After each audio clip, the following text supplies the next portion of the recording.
E aí pessoal, tudo bem? Eu sou o professor Marcos Filho de Química e hoje eu estarei aqui com vocês para falar de um tema bastante corriqueiro nos assuntos de Química que você vai utilizar agora no seu primeiro bimestre e também na prova do Enem, modelos atômicos.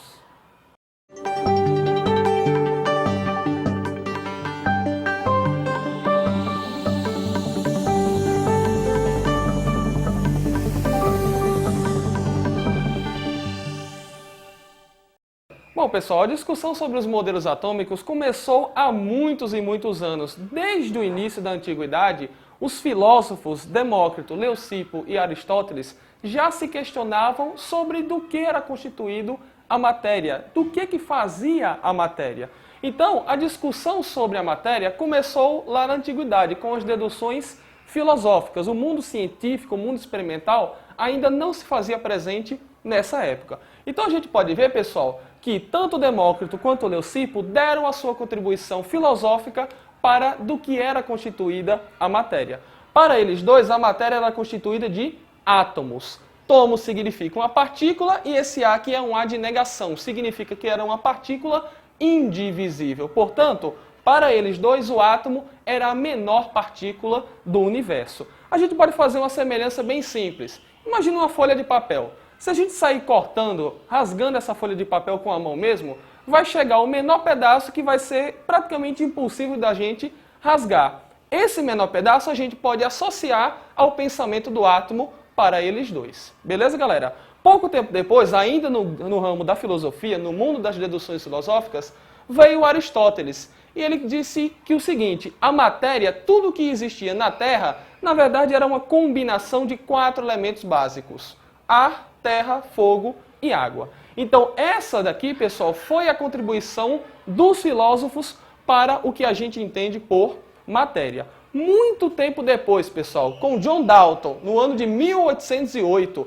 é que veio surgir a primeira contribuição científica para o modelo atômico. E qual foi essa contribuição que o Dalton deu? Que, embora hoje a gente compare com ela e a gente vê que existem algumas contradições, melhor dizendo, o Dalton foi muito importante para que se desse o primeiro passo no mundo científico para que os conceitos que nós temos hoje viessem a ser aprimorados. O Dalton disse, pessoal, que o átomo era o quê? Era uma esfera maciça, neutra e indivisível. Se você notar, ele pegou basicamente o que o mundo da filosofia tinha dito. Ou seja, para Dalton, o átomo ainda era a menor partícula que existia, ainda era a menor porção da matéria. Beleza, galera? O que é que o Dalton disse mais, pessoal? O Dalton utilizou os conceitos da lei de Lavoisier e de Proust para caracterizar os átomos de diferentes elementos químicos. E é uma coisa que até que a gente compreende como óbvia hoje. Ele disse o seguinte, que átomos de um mesmo elemento químico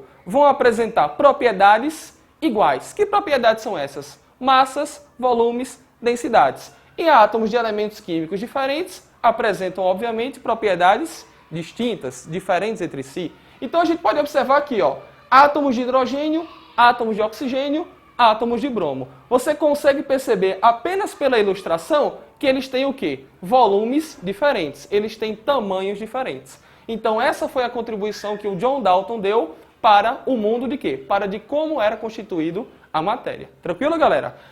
E no ano de 1898, note as datas. 1808 Dalton, 1898 Thomson. Praticamente 90 anos depois veio surgir o segundo embasamento, a segunda teoria atômica, a segunda teoria para do que era feita a matéria. O Thomson, pessoal, ele trouxe uma grande novidade, a descoberta de quê? Da primeira partícula subatômica. Qual é a principal diferença do modelo atômico de Thomson para o modelo atômico de Dalton, pessoal? No modelo atômico de Dalton, você lembra, o átomo ele era o quê? Indivisível. Ele era a menor partícula que se poderia existir. No modelo atômico de Thomson, pessoal, vai ter o quê? Vai ter a descoberta dos elétrons, a partícula subatômica que pertence ao átomo. Portanto, o átomo deixa aqui de ser indivisível. O átomo não é mais a menor partícula que se pode existir, porque no seu interior existem o quê? Existem elétrons. Se os elétrons estão no interior dos átomos, obviamente eles precisam ser menores do que os átomos em si. Tranquilo, galera? Professor, então como foi que o Thomson chegou na descoberta desses elétrons? Ele fez basicamente esse experimento aqui, pessoal, que a gente resume como sendo o experimento do tubo de raios catódicos. Ele proporcionou, nesse equipamento aqui, representado pela ilustração, uma ampola de Crookes, e dentro dessa ampola de Crookes, ele fez passar um feixe de luz. E ele desconfiava que essa luz era o quê? Era recheada de partículas negativas. Como é que ele comprovou a existência dessas partículas negativas? Batizando elas de elétrons. Ele proporcionou aqui no interior da ampola de Crookes, pessoal, um campo magnético, ou seja, uma região que era compreendida entre uma placa positiva e uma placa negativa. E olha que interessante, quando ele fez esse campo magnético surgir no interior da ampola de Crookes, o feixe de luz, ao invés de ir em trajetória linear, ou seja, ao invés de ir em trajetória sem qualquer desvios, o feixe de luz foi desviado para a placa positiva. Ora, se o feixe de luz foi desviado para a placa positiva, significa o quê? Que esse feixe de luz é carregado negativamente. Lembre, os opostos eles se atraem. Então, a placa positiva atrai o feixe de luz por conta de quê? Por conta da existência de partículas negativas no feixe de luz. Então, foi desse modo, resumidamente, que o Thomson chegou na descoberta de quem, pessoal? Na descoberta dos elétrons, a primeira partícula subatômica descoberta. Beleza? Então, o modelo atômico de Dalton ele tinha algumas inconsistências. Se agora eu descobri a primeira partícula subatômica, como que essa partícula estava presente no átomo? Como que era a característica? Como que era a cara do átomo agora?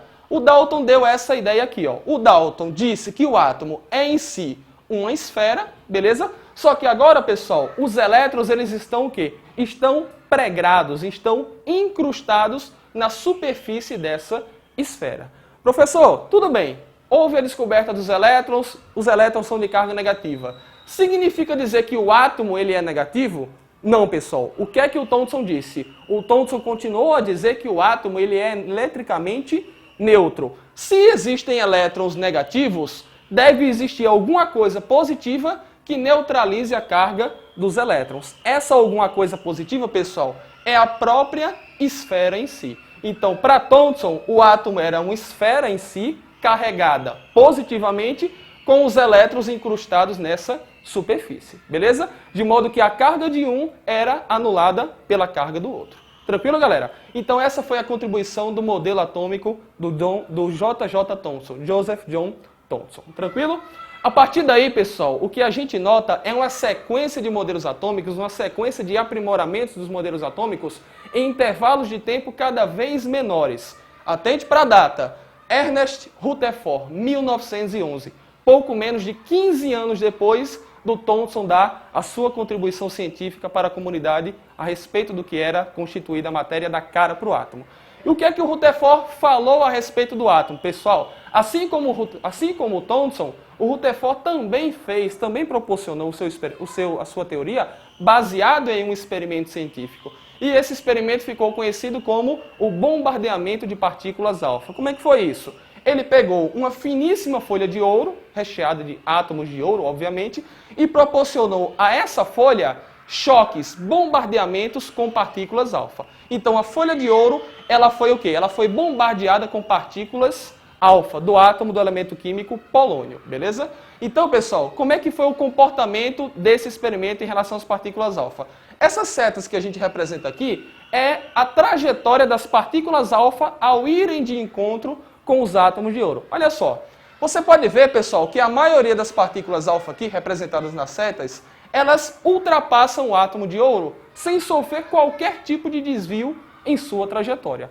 Esse foi o comportamento mais observado no experimento de Rutherford. Tranquilo? Algumas partículas alfa, ao irem de encontro com a folha de ouro, ó, note que algumas, no caso aqui, representando apenas por uma seta, note que ela sofre um pequeno desvio na sua trajetória, mas ainda assim ela ultrapassa a folha de ouro, ela ultrapassa os átomos de ouro. Tranquilo? E pouquíssimas partículas alfa, pessoal, ao irem de encontro à folha de ouro, batiam na folha e retornavam na sua trajetória. Ou seja, elas não conseguiriam ultrapassar a folha de ouro. Então a gente tem 3 tipos de comportamentos distintos aí para analisar. Foi aí, pessoal, que o Rutherford teve a grande sacada. Ele revolucionou o mundo atômico com a sua teoria. O átomo não era uma coisinha tão homogênea como o Thomson lá dizia. O átomo, na verdade, o que ele concluiu com isso, pessoal, é o quê? Como a maioria das partículas alfa ultrapassavam a folha de ouro,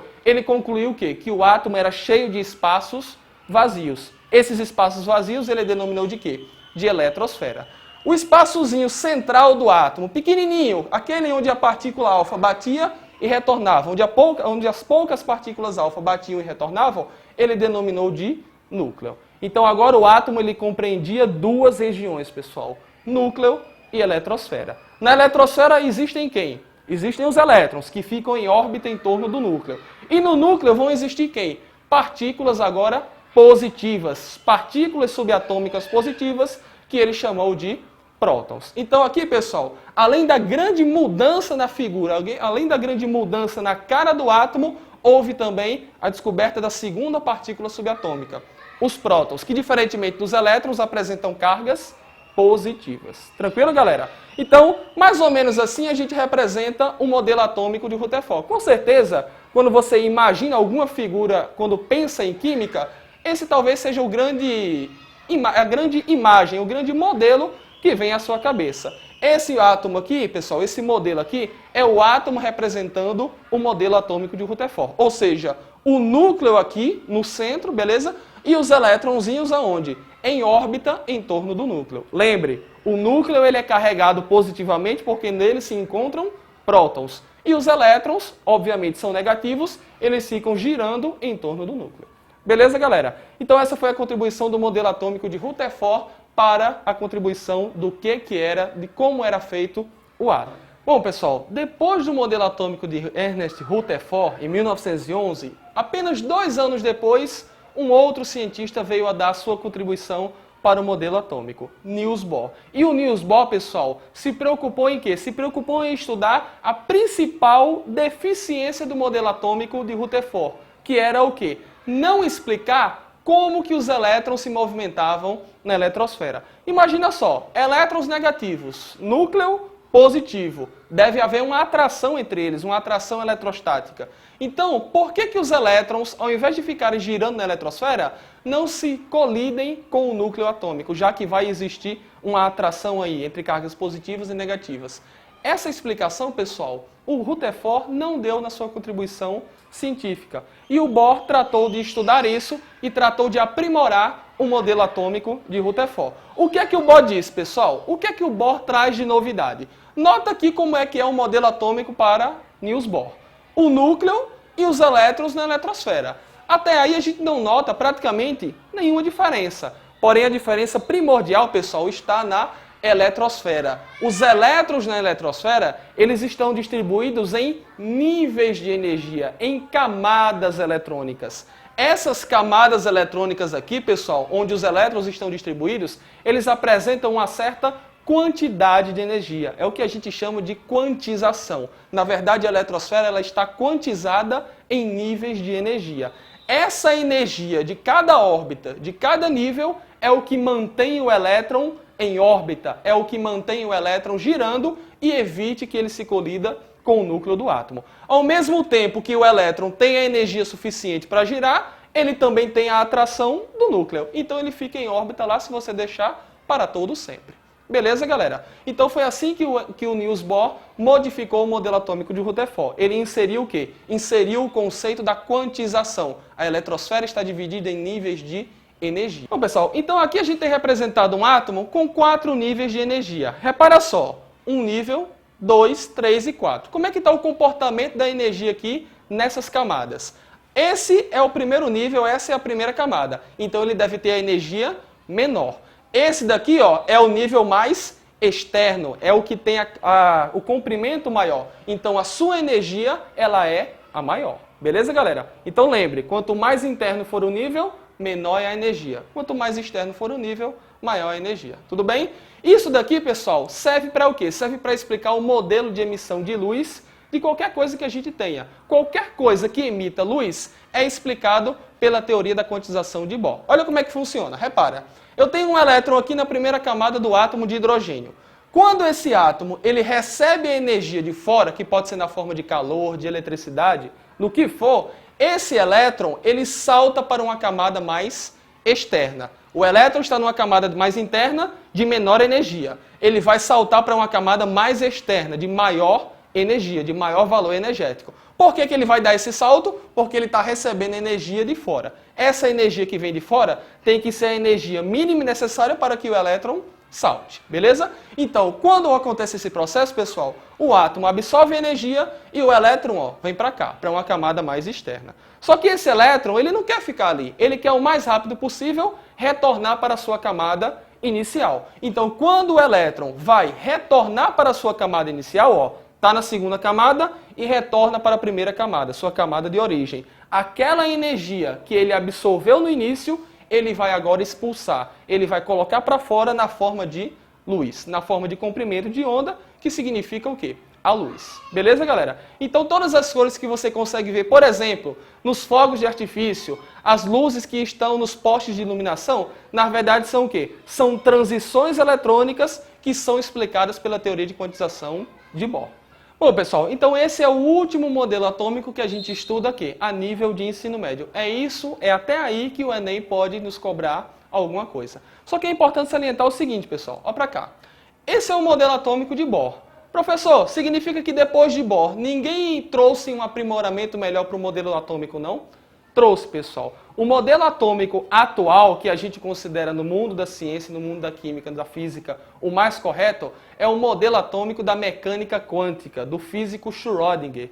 Esse modelo ele não é estudado a nível de ensino médio devido às suas complexidades de estudo, de ferramentas que a gente só vê no ensino superior. Por quê? Ele utiliza muitas equações matemáticas complexas, utilizam equações matemáticas de nível superior. Então, o modelo atômico atual da mecânica quântica, ele não é estudado. Mas o que esse modelo traz de diferente do modelo atômico de Bohr, pessoal? O modelo da mecânica quântica traz, em relação a diferenças, dois princípios básicos. O princípio da incerteza de Heisenberg. O que o Heisenberg dizia?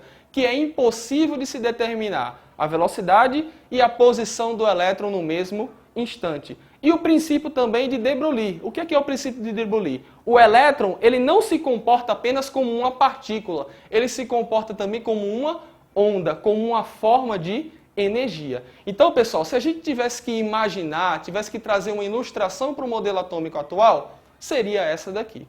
Olha o contraste para o modelo atômico de Bohr. Praticamente você não consegue identificar nada. Mas esse modelo aqui, pessoal, é um modelo onde a gente tem o que representado? Não temos mais as camadas eletrônicas claramente definidas. O que a gente tem é o quê? É uma região máxima de probabilidade de se encontrar o elétron. Essa região de máxima probabilidade, o Schrödinger determinou lá como sendo o orbital. Beleza, galera? E essa região aqui em azul, mais concentrada no centro e menos concentrada nas extremidades, é o quê? É, na verdade, a densidade eletrônica provocada pelos elétrons. Densidade eletrônica provocada pelos elétrons, por quê? Porque o elétron agora ele tem característica de onda. Beleza, galera? Então isso daqui se assemelha praticamente a uma nuvem eletrônica que a gente conhece muito bem no modelo atômico atual. Tranquilo, galera? Repetindo, aquele modelo atômico ele não é cobrado a nível de ensino médio, mas a gente salienta aqui que existiam modelos atômicos mais aprimorados depois do Niels Bohr. Tranquilo, galera? Vamos fazer uma questão aí, pessoal? Na página 260 do módulo 1 do primeiro ano, a questão 12 vai trazer justamente algumas diferenças, algumas comparações dos modelos atômicos que a gente acabou de estudar. Beleza? Vamos lá a questão. Em 1905, Albert Einstein publicou um artigo fornecendo uma explicação simples de um problema que intrigava os cientistas desde 1827, a existência dos átomos. Analise as afirmativas a seguir à luz das teorias atômicas. Então, bora lá. Primeira afirmativa. Rutherford, com base em seus experimentos, defendeu um modelo atômico no qual os prótons estariam confinados em um diminuto espaço. Que espaço é esse? O núcleo, beleza? Denominado núcleo, ao redor do qual estariam dispersos os nêutrons. Pessoal, a gente acabou de ver e você está ligado. O que estava ao redor do núcleo girando não eram os nêutrons, eram os elétrons. E esses nêutrons aqui, professor, eles estão aonde? Os nêutrons estão junto com os prótons no núcleo. Porém, eles não foram descobertos nem pelo Rutherford e nem pelo Bohr. Os nêutrons, na verdade, vieram a ser descobertos muito tempo depois, em 1932, pelo físico Chandwick. Ok? Chandwick foi o cara que descobriu os nêutrons. Beleza, galera? Então a afirmativa 1 está inconsistente por causa de que não são os nêutrons que estão girando em órbita, em sim os elétrons. Tranquilo? 2. A teoria de Rutherford não explicava a estabilidade da estrutura atômica. De fato, ele não conseguia explicar como que os elétrons giravam na eletrosfera.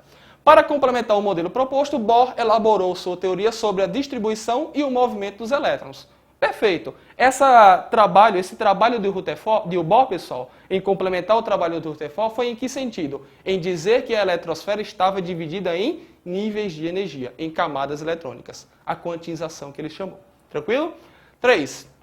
É importante conhecer a distribuição eletrônica, ou seja, as prováveis posições dos elétrons em um átomo, porque a partir dela pode-se prever a reatividade de um dado elemento. De fato, é isso que a gente entende quando a gente faz a configuração eletrônica de um átomo. É permitir a sua reatividade, permitir saber o número de ligações que um determinado átomo vai fazer. Beleza? Então a afirmativa 3 também está correta. 4. Hoje o modelo atômico de Bohr é conhecido como o modelo atômico atual ou o modelo do orbital. Pessoal, a gente acabou de ver no finalzinho dessa aula, não foi? O modelo atômico de Bohr não foi o último modelo atômico a ser exibido para a comunidade científica. Veio o modelo atômico atual, que foi pelo físico Schrödinger, que foi o modelo que trata o elétron como onda e como partícula. Aquela dualidade onda-partícula, o modelo da mecânica quântica. Então essa afirmativa aqui está falsa. Tranquilo, galera? Então, de verdade, aí a gente tem apenas as afirmativas 2 e 3. Resposta é a letra C. Tranquilo? Pessoal, eu espero que essa aula tenha contribuído para você sanar suas possíveis dúvidas a respeito do assunto de modelos atômicos. E não se esqueça, essa e outras aulas estão no nosso site e nas redes sociais. Curta lá, compartilhe, fale para os seus amigos. Tudo de bom, fique com Deus.